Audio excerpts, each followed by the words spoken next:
When I think about human design and I think about all of our chakra systems, the centers that we have in our bodies, and how some of them are open and some of them are defined. And what I've learned through this experience, and this can cause frustration for people, is that in the areas that we have those open chakras, those open centers, that is an ability for energy to flow in and out. And it can be felt through emotion, it can be felt through the thoughts, it can be felt through physical sensations in the body, but that energy allows us to expand our consciousness and our understanding about things. And where the fixed energy is more about the personal knowing your truth, what's inside of you, and it cannot be influenced by another energy. However, it can be conditioned based on your upbringings and um, you know, what your parents' belief systems or morals were, or your own, because it's fixed. Nobody can change it.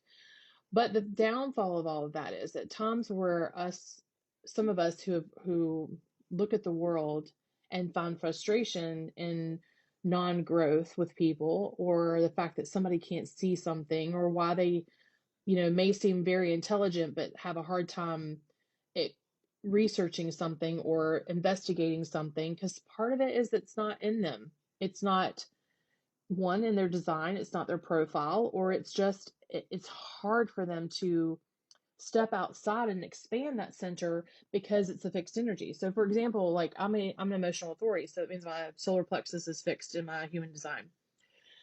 Growing up, because I didn't really have people to help me understand emotions, which most of us didn't, our parents didn't, the generations before us didn't talk about emotions, didn't express them the way, and if they did express them in any kind of way, then they were seen as crazy. So the emotional intelligence and intellect intelligence that we are supposed to learn between the ages of 7 to 14, it's not there.